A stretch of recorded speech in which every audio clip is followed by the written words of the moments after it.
Harper Audio presents The Christmas Card by Dilly Court. Read by Annie Aldington. Chapter 1. Doughty Street, London, December 1862.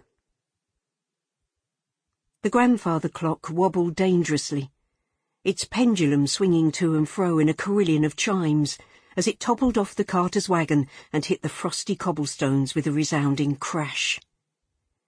With her arm around her sobbing mother, 19-year-old Alice stood on the pavement outside their home, watching helplessly as the bailiff's men picked up the splintered wood and hurled it on top of her late father's favourite armchair. For a moment, it was as if Clement Radcliffe was still sitting there, his spectacles balanced on the tip of his nose as he studied the morning newspaper. With his nightcap slightly askew on his balding head, and his moth-eaten red velvet robe wrapped tightly around his thin frame, he had always seemed oblivious to the world about him. An academic by profession and inclination, Clement had rarely come down to earth, and when he did, it was usually to ask for another lump of coal to be placed on the fire, or another candle to make reading easier. And now he was dead. "Gracious heavens! That clock should have come to me!" Jane Radcliffe clicked her tongue against her teeth. "Your father, God rest his soul, knew how much my dear husband wanted it, but Clement was his favourite, even though Robert was the elder son." Her thin lips disappeared into a pencil line of discontent below the tip of her nose, which was glowing red in the cold air. "And now the disgrace of having the bailiffs come in and take every last stick of furniture is too much to bear." She turned her head, focusing her attention on her sister-in-law.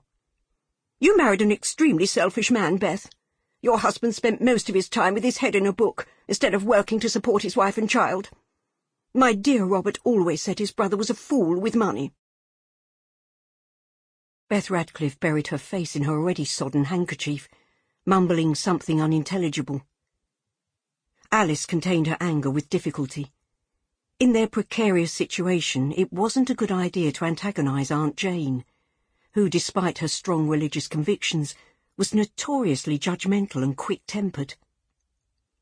Dressed in unrelieved black, Jane seemed to tower over them like a dark cloud. Although it was 6 years since her husband had died from congestion of the lungs, Jane had clung stubbornly to the role of grieving widow. Her mourning clothes were old-fashioned and now tinged with green, but she wore them like a badge of honour.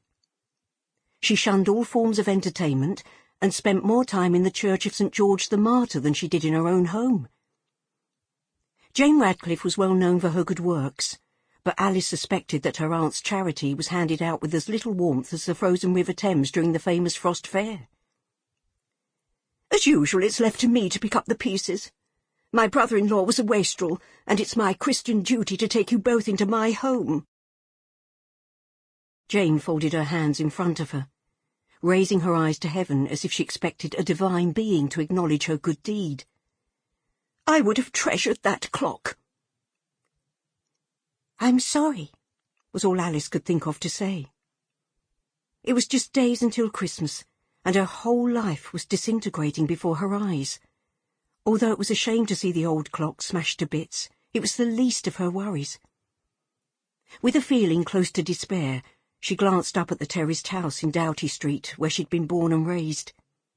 It was not a mansion, but there were 2 reasonable-sized rooms on each of its 3 floors, plus the basement kitchen and scullery. It was a desirable residence, with a pleasant view of Mecklenburgh Square at the front, and a small back garden with a scrap of lawn and an ancient apple tree. In springtime, it had showered pink and white petals onto the grass, and in summer she'd sat beneath its shady branches reading or sketching. In autumn, she'd picked and eaten the juicy fruit, but she'd always been on her own.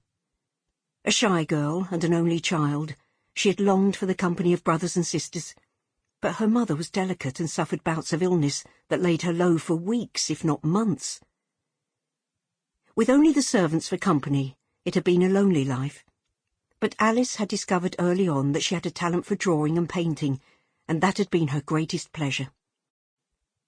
She gave her mother a comforting hug. "We'll be all right, Mamma. Oh, Sample complete. Ready to continue?